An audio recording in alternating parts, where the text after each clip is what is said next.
Welcome to this webinar. This is called Influencer Marketing, and it's a follow-up webinar to one that I produced around about a year ago due to popular demand and all of the different updates and challenges and changes that we're seeing in the concept of influencer marketing.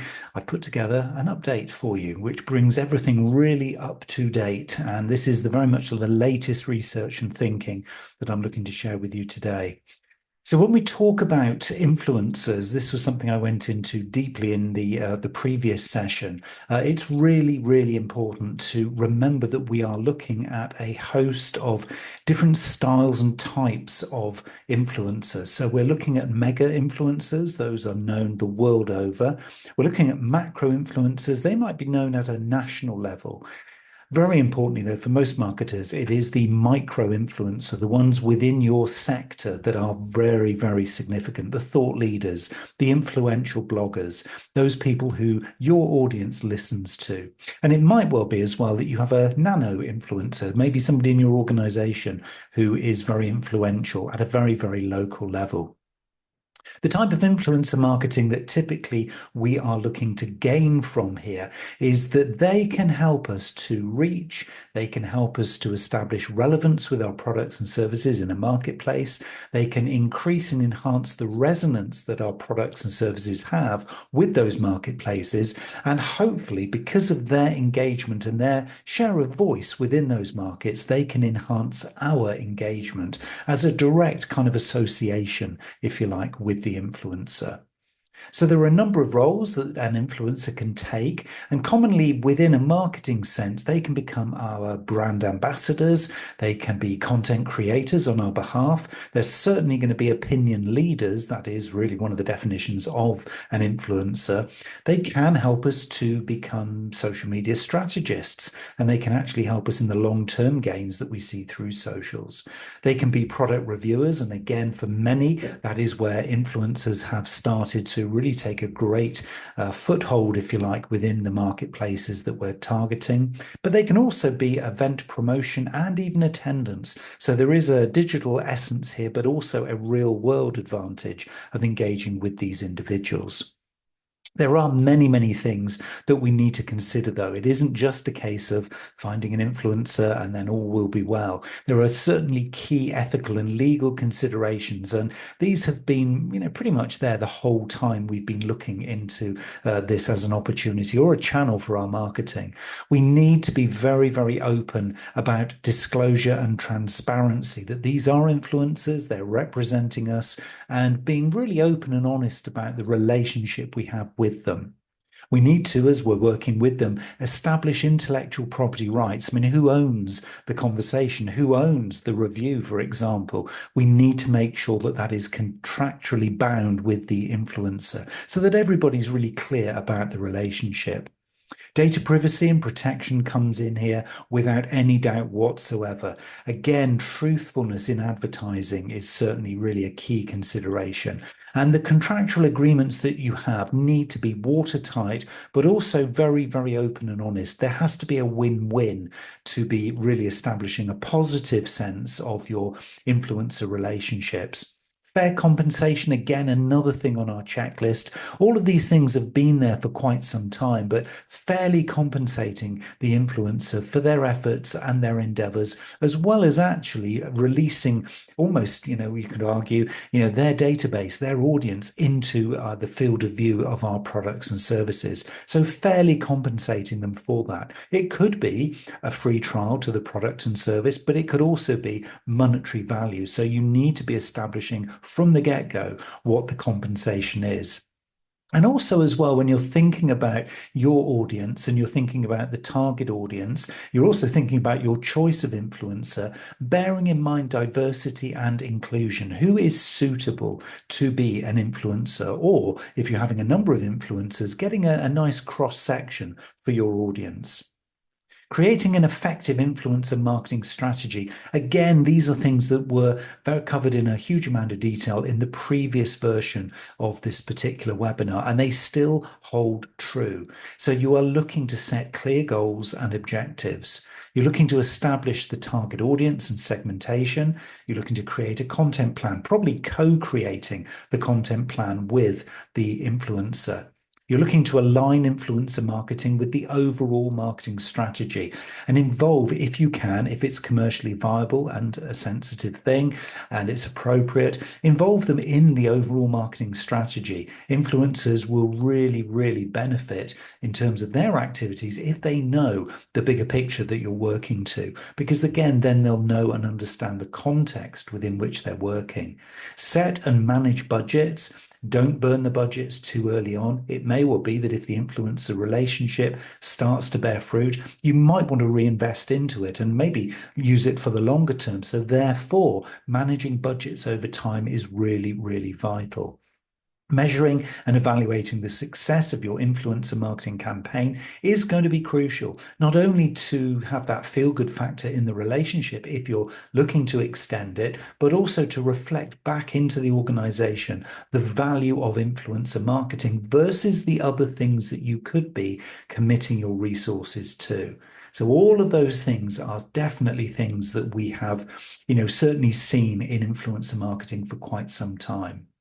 But we're now starting to see some emerging differences, different opportunities and challenges coming through. One of those is the updated influencer types and roles. We are now seeing AI-generated influencers. There's a significant trend now in the rise of virtual influencers. We're seeing digital personas now, and these influencers powered by AI are becoming very popular for controlled narratives and unique styles of content creation.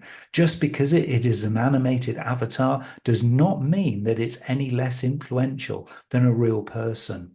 Some of these animated digital personas are becoming very, very significantly influential in certain markets. So bear that in mind and start to look and do your research before you assume that you need to be working with a human influencer.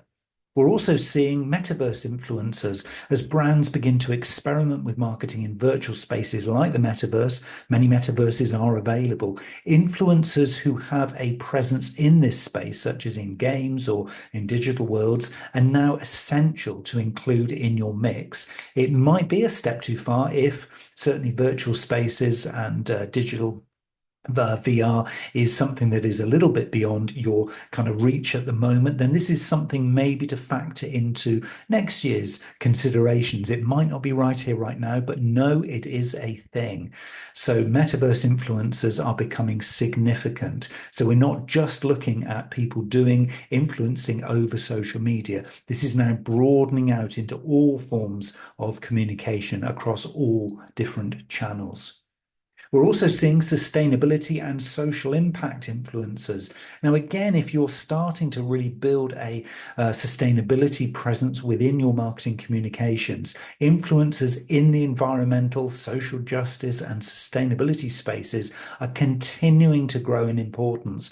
So it may well be timely that your brand could start to partner with influencers that align with corporate responsibility and higher purpose missions. So if you are beginning on this journey, if this is now becoming something important to you, start to look both within and outside your industry for individuals who have already got a share of voice that you potentially could align with. And of course, if they can help guide that strategy and start to really kickstart, clearly without greenwashing, so you need to have evidence to back up any stories or relationships, but if they can start to really begin your scaling of the messages of your sustainability initiatives, then this could be very, very timely. There's a lot of competitive advantage possible in this. And what we're seeing as well is that long form content influencers, in addition to short form platforms like typically TikTok, so influencers on Substack, on podcasts and YouTube, especially with YouTube's push for longer form content, are now starting to gain traction. So there are a host of different influencer styles that are beginning to come through. So do not just assume that influencers are social media. Things have moved on. It still might be able to produce some results for you in the more traditional influencer marketing sense, but think beyond that. We are now seeing AI, we're seeing, VR, we're seeing sustainability coming through, and certainly long form content influencer. I would say, particularly through podcast channels where you're interviewing thought leaders to align your brand with particular messages and particular focus areas, those things can become very, very significant. And I think particularly I'm seeing that in professional service industries where organizations and brands are now sort of influencing via thought leadership, via webinars and podcast programs. So these are long form content influencing approaches that can be very, very significant for you. We're also seeing some trends shaping influencer marketing itself. So we're seeing an increased focus in really drilling down into micro and nano influencers. I kind of gave them almost a sort of a cursory kind of mention last time, but brands are now continuing to shift to much smaller influencers due to their increasingly higher engagement rates. The reason being really is that they have a more intimate connection with their followers. So it isn't all about scale. Certainly a lot of very, very successful influencers now have a very small captive audience, and they have very intimate connections. They're really being listened to. The relationship quality is far more significant in a lot of cases than the macro or certainly, mega influencers, where it is very much a sort of a light touch relationship.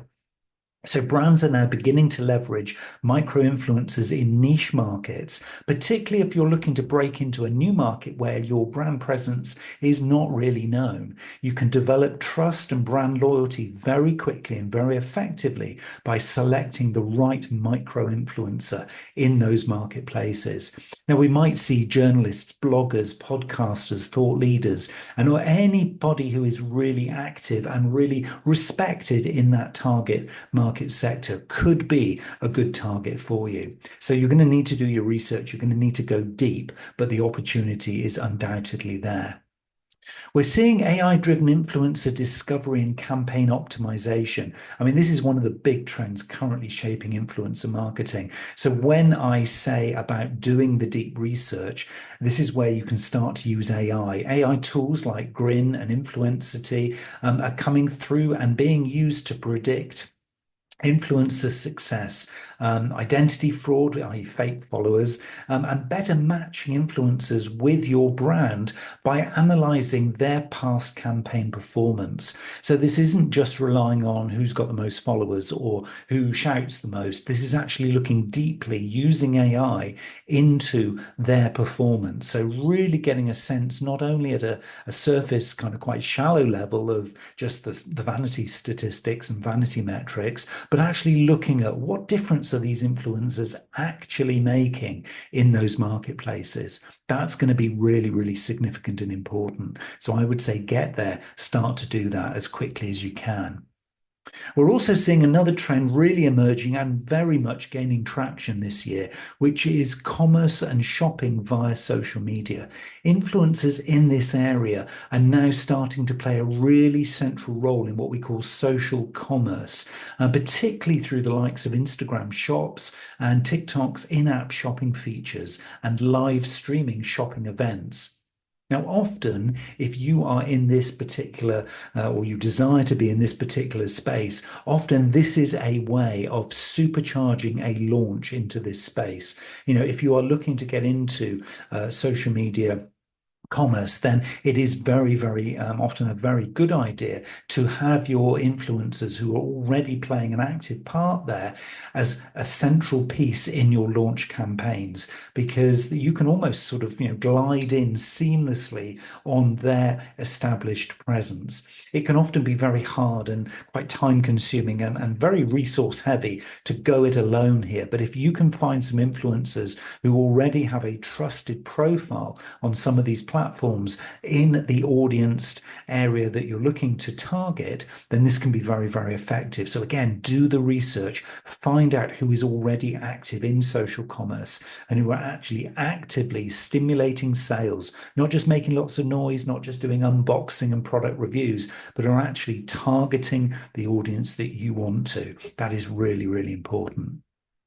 We're also seeing performance-based influencer partnerships. So more brands are now structuring deals where influencer compensation is actually linked to these measurable results that I'm talking about. So sales, leads, or engagement, not just per post. That was the old model, and certainly the kind of the complexity, or there's more sophistication, you could say, of influencer marketing is now, because we've got the data, because we've got the evidence of what's working and what's not working, it's starting to really gain traction. So you're able, if you're willing to go much deeper into the real value and the compensation that these influencers are looking for can be directly linked to their performance, not just how much they do, but the actual outcomes commercially for the brands that they're working with. So challenge them. You don't have to be subservient to the influencer, even though you might feel, well, they've got the audience, they've got the profile. We don't. The ball is very much in your court as the brand. They want to work with you. And of course, if you think about influencer compensation linked to measurable results like sales, leads, or engagement, then this is a true partnership. This isn't a supplier provider brand kind of relationship. This is something that is actually embedded within a long-term style of relationship. So there's a big opportunity here if you can get this right. There's a lot of case studies emerging here with brands who are making some really great gains in their influencer marketing. So this is less from the influencer perspective and much more from the brand perspective. I mean, Patagonia, the brand's continued partnerships with influencers promoting environmental and sustainable practices are really showcasing a brand living up to its core values. And we all know the Patagonia brand and what it stands for. But they've recently launched Patagonia Action Works campaign, where influencers encourage people to take action on climate change through grassroots activism. So really kind of starting to really build upon the brand propositions and the brand positioning. So the influencers there are very much working in a sort of an ambassador style of role. Be Real campaigns. I mean, what we're looking at here, and the brand Be Real is focusing on partnering with influencers on platforms like Be Real, because this is very much about authenticity. It is unfiltered posts. It's shifting away from, the old style of influencer marketing, which is very much hyper curated content where everything is just perfect. Everything is beautifully positioned. It's almost fake, dare I use that word? So Be Real is a platform where you can actually start to kind of really, really engage on a kind of really authentic and honest, kind of trusted kind of way. And I think there's going to be a lot more of that coming through, particularly as we can identify as consumers or as brand buyers. We can actually identify what is real and what is not, because the AIs now are starting to really identify that for us. Another great case study here is Alo Yoga. Known for its influencer collaborations across the world, Alo Yoga embraced TikTok and partnered with wellness influencers, using that for real-time live classes and tutorials. And this has increased their community engagement. It has been driving significant product sales through social features. This one is really, really important because it is all about, as I say, building that kind of doing it hand in hand, doing it in collaboration. So actually being there in real time, doing live stuff. So interviewing the influencer, actually partnering, getting into conversation, and then sharing those conversations in real time. So whatever it is, the value that you bring in your brand, using the influencer as part of that conversation. Again, you could say, well, that really is ambassador. Yes, it is. And it is something that, again, is all about this aligning your brand with the influencer's audience and actually getting that kind of driving the engagement and footfall through and the click-throughs to your brand at a much deeper level. So it's plotting out with your influencers, it's plotting out what is the journey, because it can't just stop at that review, or it can't just stop at that influencer mention. It's got to then be driving actual tangible stuff. And this is where Nike and gaming influencers have really, really made things happen. So Nike recently have tapped into the gaming community, partnering with popular streamers on Twitch and YouTube to promote their athletic wear in the digital and physical realms, both almost on balance, if you like. So leveraging metaverse-like partnerships in gaming spaces. So they're really thinking outside the box here. And this is a real encouragement for us to do it, kind of really thinking about how can we blend, as somebody who is maybe gaming or somebody who is, streaming, and how can we blend kind of what they're wearing, what they're doing, both from a digital avatar sense, but also them as a real human being. What is it that we could do to kind of blend these worlds together? And it is the wow factor. If you go and search Nike and gaming influencers, you will find there's a lot of great case study materials there that we can learn from. These are the trending things that are happening right now. But we're not alone. We don't just have to kind of be starting from scratch here. There are a lot of new tools emerging for influencer marketing. I've already mentioned Influencity. This is a really interesting and robust AI-driven platform for discovering influencers that are going to be relevant to you. They will allow you and enable you to predict campaign success, and also through that manage the influencer relationships. So almost like an introduction service, if you like, to getting hold of the right kind of influencers for you. Tracker AI 2.0, the latest version, integrates machine learning to enhance influencer discovery based on, as I've been talking about all the way through this, highly specific niche metrics and advanced engagement forecasting. So they don't just kind of leave you to your own devices to kind of make it up as you go. This is all about using the data, using deep analytics to figure out what are we actually going to get from this influencer partnership, and then go deep into that discovery to forecast the outcomes. So you can genuinely include this within the kinds of marketing activities and channel activities that would be the alternatives to you. And if TikTok is something, I know quite a lot of you are now starting to look into TikTok, both for influencer marketing, but more generally, particularly on a B2B sphere, because I've seen this now starting to emerge in many, many industries, both product and service. So look at TikTok Creative Exchange, TikTok's platform that will allow you as a brand to collaborate with creators directly and then co-create tailored content production.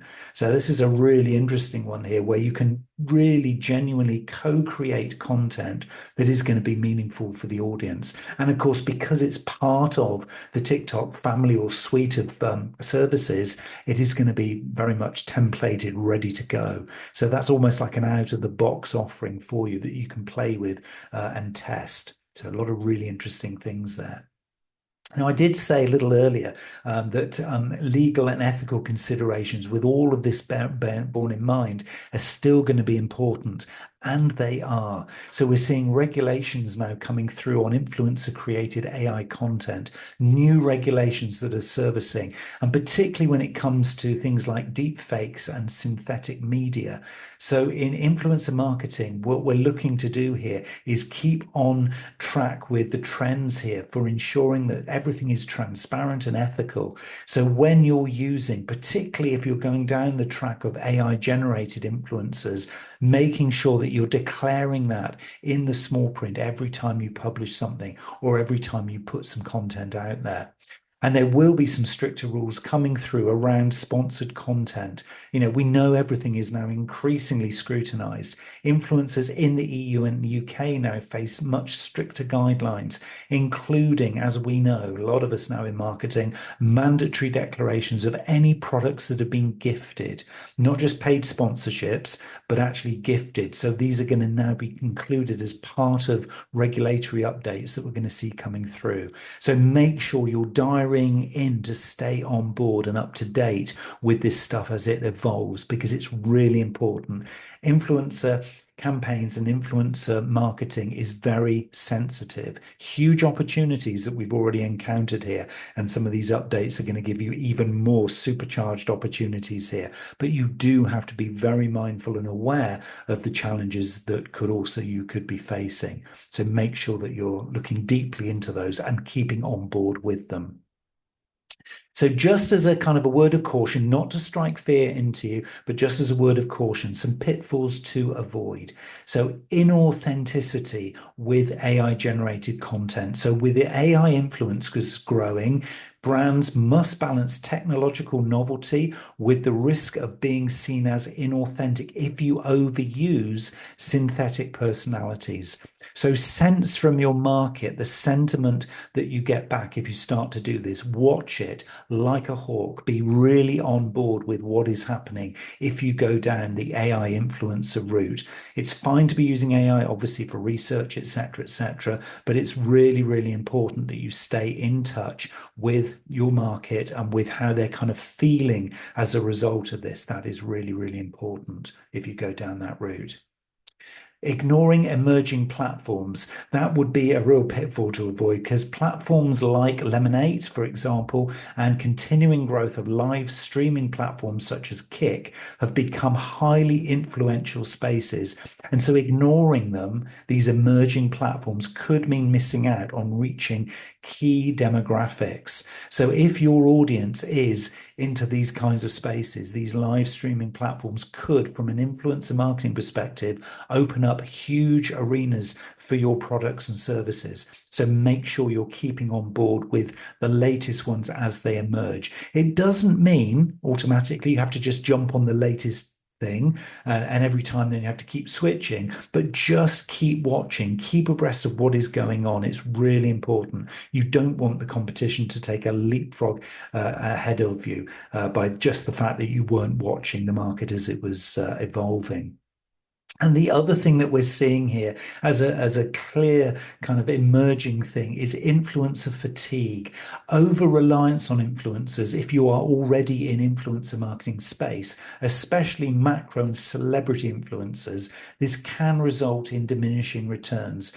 Brands have got to continue to diversify their influencer types. And as we said earlier, focusing on authenticity, focusing on micro influencers, focusing on smaller, more intimate communities where engagement is real. That is where the trend is going. So I'm not saying don't spend a lot of money. And if you're a bigger brand here listening to this, I'm not saying don't work with macro influencers or celebrities. If it is working for you, then just keep on board with, these things are trending away from that. It doesn't mean it's not right to do it. But what I'm saying is keep abreast of the things that are evolving. And certainly I would say the phrase micro influencer for all of us is where the focus needs to be in terms of your strategic planning for how influencer marketing is going to be a channel for you in the coming months. And we're seeing a few, and I just want to share with you a couple of new example strategies here. So influencer-led product development, this is one of two key strategies that have emerged since we did the previous webinar. So some brands now involve influencers directly in product design and development. Good example is Adidas working with creators for sustainable footwear designs. And this is resulting in campaigns with high authenticity and customer or consumer trust. Because the brands have been involving these influencers, this is true collaboration and partnership. So if you identify an influencer and you think actually they could be providing a lot of value to us inherently in the longer term in terms of our products and services, because they have the ear of the market and how it's moving, or because they've got the share of voice that we want in that space, start to involve them in some of these product design and development meetings that you might be having. If you're having a blue sky thinking or an innovation team set up meeting, then involve your influencers in that. That is a great way of deepening the relationship, but also it gets the, right at the market sort of forefront. It gets that information into your organization in a really kind of, hot off the press style of manner. So that's one of two very, very significant strategies right now. And the second one I'd like to share with you is the community-driven influencer marketing. So this is where brands are increasingly creating community-centric campaigns where influencers are community leaders rather than just spokespeople. Discord servers, Reddit AMAs, branded communities are becoming really prominent for building deeper engagement. And this might well change the relationship or contract you have with your influencer. Because if you want them to be representing you in these communities, and on a regular basis, so you're actually getting them there maybe at 6 p.m. every evening, or maybe at certain times during the week, or maybe the weekend, and they are there to serve the community with thought leadership, new ideas, conversation, then they are actually there increasingly driving these communications and these conversations. So it isn't just about promotion. This is about building deeper engagement. And brands, we're already seeing through channels like Discord, we're seeing those things actually now playing out both in B2C and in B2B. So I hope you found that useful. That is a very much a quick kind of a refresh, if you like, of all of the hot topics that we're seeing currently within influencer marketing. And we're going to keep our ears to the ground for you. And maybe we'll come back in maybe 6 weeks, 6 months time and do another refresh here, because this is one of the areas of marketing alongside AI and sustainability that is probably the fastest moving. So it is one that if you're already thinking about it or already active in influencer marketing, and it is a channel that you use for communication, I really would encourage you to stay close to the influencer, stay close to the market, and stay close to the opportunities, because as they emerge, you're going to find a lot more opportunities, presenting themselves to you. So it isn't something that you can just dip in and dip out of. This is something that has to be front and center of everything that you do if you commit to it. So good luck. I hope you found that useful, and I wish you all the best in your influencer marketing activity.